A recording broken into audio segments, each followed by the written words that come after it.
નમસ્કાર, આપ જોઈ રહ્યા છો વીટીવી ન્યૂઝ ગુજરાતી અને હું છું આપની સાથે વિરી। રાજ્યમાં વધુ એક લાંચિયો સરકારી કર્મચારી સકંજામાં આવ્યો છે અને ગાંધીનગર બાદ નવસારીના વાંસદા તાલુકા પંચાયતનો એન્જિનિયર લાંચ લેતા ઝડપાયો છે। તો કૃણાલ પટેલ નામનો કર્મચારી 16,000ની લાંચ લેતા રંગે હાથ ઝડપાયો છે। ક્રિકેટ ગ્રાઉન્ડના નિર્માણના 4.61 લાખનું બિલ પાસ કરાવવા લાંચ માંગી હતી। જાગૃત નાગરિકે એસીબીનો સંપર્ક કરતા છટકું ગોઠવીને લાંચિયા કર્મચારીને પકડી પાડ્યો છે।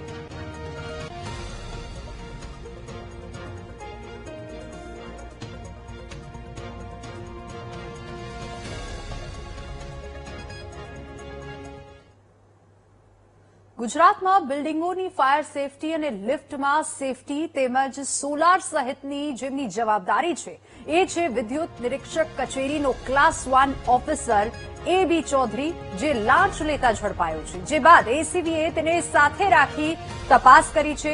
નિવૃત્તિ પહેલા જ પોતાની બાકીની જિંદગી સેટ કરવા માટે બેફામ લૂંટ ચલાવતા અને દર મહિને 2 લાખનો પગાર લેતા મુખ્ય વિદ્યુત નિરીક્ષક અશ્વિન ચૌધરીની એસીબીએ ઝડપી લીધો છે અને ભ્રષ્ટ અધિકારી સોલાર પેનલની મંજૂરી આપવાના નામે કરોડો રૂપિયા ઘર ભેગા કરતો હતો।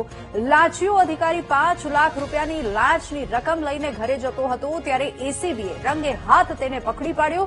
અધિકારીની સઘન પૂછપરછ કરતા ચોંકાવનારી માહિતી સામે આવી રહી છે અને લાંચિયા અધિકારીએ ખિસ્સા ભરવા માટે નિયમોની વિરુદ્ધ જઈને એક જ અઠવાડિયામાં 100થી વધુ ફાઇલ તપાસ કરી હતી અને સતત 4 વર્ષથી મુખ્ય વિદ્યુત નિરીક્ષક તરીકે કામ કરતા લાંચિયા અધિકારીના ગાંધીનગર અને સુરતમાં મકાન હોવાનો ખુલાસો થયો છે।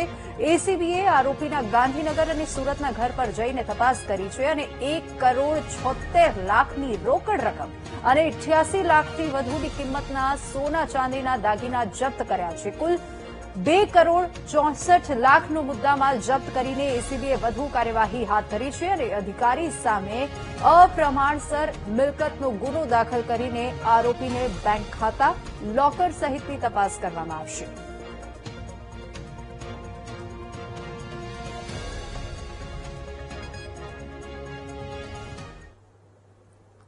તો હવે જે આ લાંચિયો અધિકારી પકડાયો છે તે ક્યાં બેસતો હતો, ગાંધીનગરમાં કેટલી મિલકતો હતી, સુરતમાં કેટલી મિલકતો હતી, આ સાથે જ આ ખેલ કેવી રીતે આખું પાડવામાં આવ્યો છે, પર્દાફાશ કેવી રીતે થયો છે, તે સમગ્ર માહિતી આપણે સમજીશું ગ્રાફિક્સના માધ્યમથી। તો ગ્રાફિક્સના માધ્યમથી આપણે એ જાણવાનો પ્રયાસ કરીશું કે કેવી રીતે આ લાંચિયા અધિકારીએ આ ખેલ પૂરો પાડ્યો છે। અશ્વિન ચૌધરી, એ.બી. ચૌધરી જેનું નામ છે, ક્લાસ 1 અધિકારી છે અને કેવી રીતે આ લાંચિયા અધિકારીએ આખો ખેલ પાડ્યો છે તે ગ્રાફિક્સના માધ્યમથી આપણે સમજવાનો પ્રયાસ કરીશું।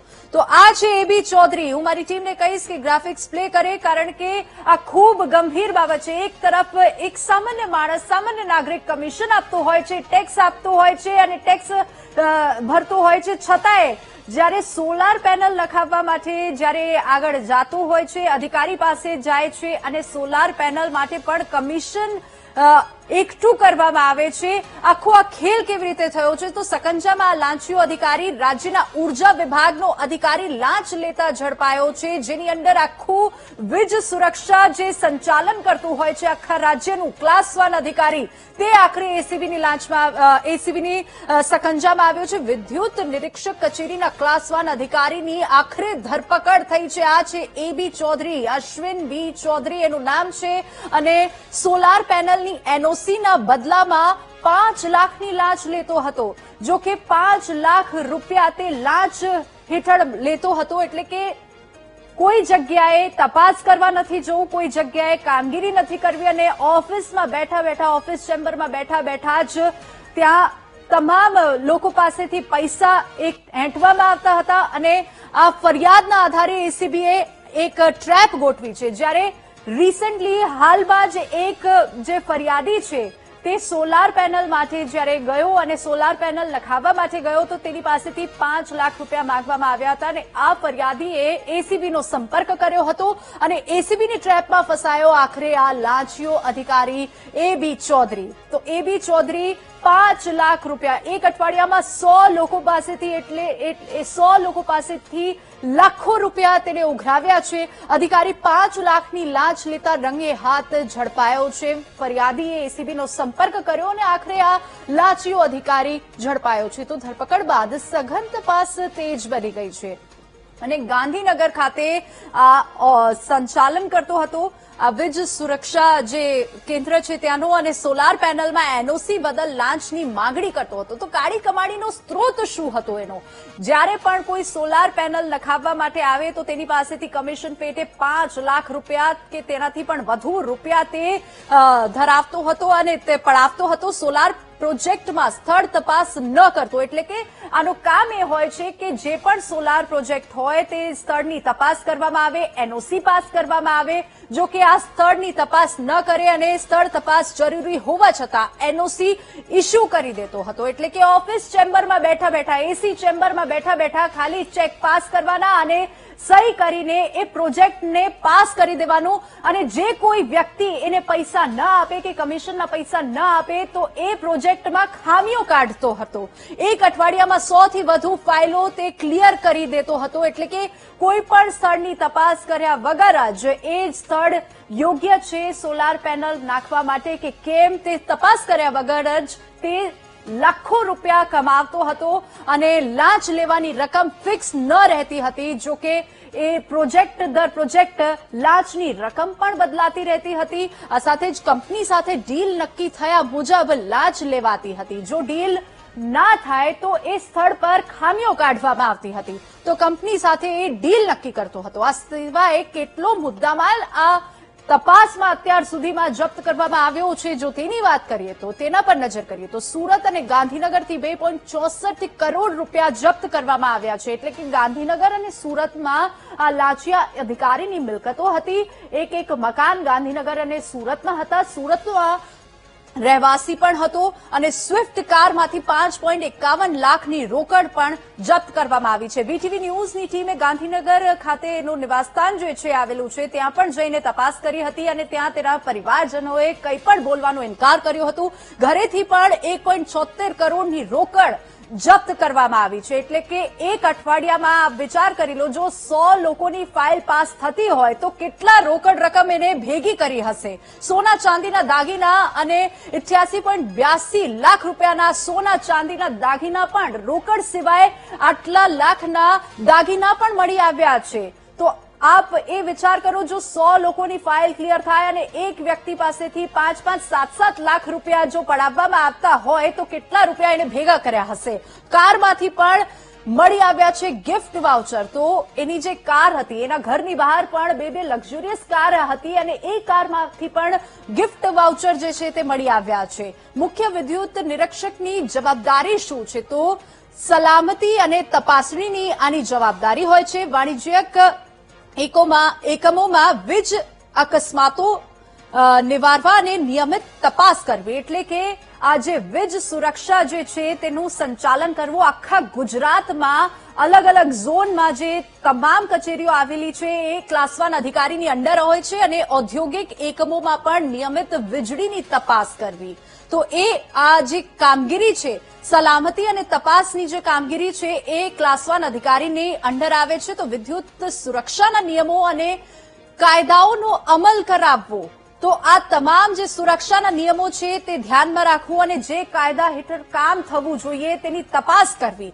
વીજ ઇન્સ્ટોલેશનમાં ગુણવત્તાની ચકાસણી કરવી એ પણ આ જવાબદારી છે વિદ્યુત નિરીક્ષકની. એટલે કે જે એ નિવૃત્ત થાય તે પહેલા જે એ પોતાના પૈસા કમાવી લેવા માંગતો હતો અને રિટાયરમેન્ટ પછીનો પ્લાન સેટ કરવા માંગતો હતો આ પ્લાન હેઠળ. તો ગુણવત્તા નિયંત્રણ પણ એક એની જવાબદારી. લાઇનનો અને સબસ્ટેશનોમાં વપરાતી સામગ્રીની ગુણવત્તા જોવી. એટલે કે જે લાઇન નાખવામાં આવે છે વીજ લાઇન એની ગુણવત્તા અને સબસ્ટેશનમાં પણ જે વપરાતી વીજ લાઇન છે તેની કામગીરી જોવી, તેની તપાસ કરવી, વિદ્યુત વ્યવસ્થાની સલામતીનું મૂલ્યાંકન કરવું એ એક એની જવાબદારી છે, જે જવાબદારીથી એ હાથ ખંખેરતો હતો અને એસી ચેમ્બરમાં બેઠા બેઠા એ પૈસા પડાવતો હતો, લોકોને ઠગતો હતો.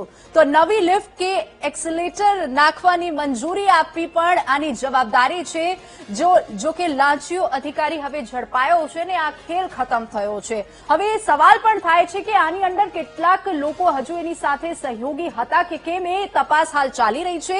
તો લિફ્ટ અને એક્સિલેટરનું સંચાલન કરવું પણ એક એની મુખ્ય જવાબદારી હતી. તેના સુરક્ષા પ્રમાણપત્રો ઇસ્યુ કરવા પણ એની એક મુખ્ય જવાબદારી, એટલે કે કોઈ નવી લિફ્ટ નાખવામાં આવે, કોઈ જગ્યાએ સોલાર પેનલ નાખવામાં આવે તો તેનું એનઓસી પાસ કરાવવું અને ખામી કે નિયમ ભંગ જણાય તો સુધારા માટે આદેશ આપવો એ એની મુખ્ય જવાબદારી હતી. જો કે એ મુખ્ય જવાબદારીઓથી હાથ ખંખેરતો હતો. લાયસન્સ માટે પણ એ જવાબદારી હતી. લાયસન્સ જે છે તે પણ ક્લિયર આપવું અને લાયસન્સ પાસ કરવું, એનઓસી પાસ કરવું. તો રાજ્યમાં વાયરમેન અને સુપરવાઇઝરની પરીક્ષાઓ યોજવી, એટલે કે વાયરમેન અને સુપરવાઇઝરની જે પરીક્ષાઓ થાય છે તે પણ એક યોજવી એની જવાબદારી છે. વીજ કામગીરી માટેના લાયસન્સ અને પરમિટ આપવા, એનઓસી ક્લિયર કરવા, લાયસન્સ આપવા, પરમિશન આપવી, આ તમામ જવાબદારી ક્લાસ 1 અધિકારીની હતી. તો રાજ્યમાં ઉર્જા બતાવવાની હેતુથી કામગીરી કરવી, એટલે કે ઉર્જા સંરક્ષણ, ઉર્જા સુરક્ષા માટે આખી આ તમામ કામગીરી એની અંડર આવતી હતી. અને રાજ્યમાં એનર્જી ઓડિટ કરવી એ પણ નિવૃત્તિ થાય તે પહેલા જ એની જવાબદારી હોય છે. વિદ્યુત નિરીક્ષકની જવાબદારી એનર્જી ઓડિટ કરવાની, એટલે કે ઔદ્યોગિક અને મોટા ગ્રાહકો માટે ફરજિયાત એનર્જી ઓડિટ કરાવવું એક એની જવાબદારી હતી.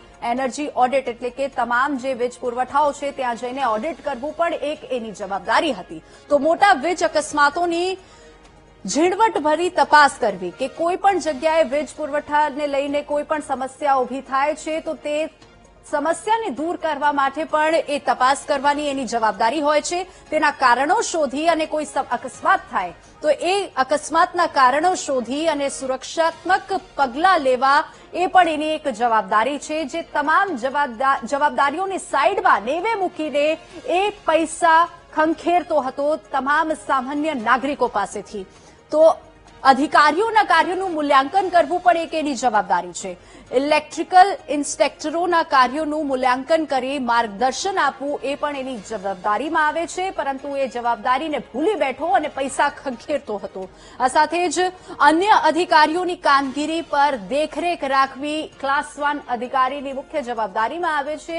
પરંતુ કદાચ એ વ્યક્તિ પોતાની જવાબદારીઓ ભૂલી ગઈ હોય તેવું લાગી રહ્યું છે. અને વિદ્યુત સુરક્ષા અને વીજળી સંબંધિત નીતિ મુદ્દાઓમાં સંકલન જાળવવું, એટલે કે સુરક્ષા, વિદ્યુત સુરક્ષા અને વીજળી સંબંધિત નીતિઓ અને તે મુદ્દાઓમાં સંકલન જળવાય એ એની જવાબદારી હોય છે.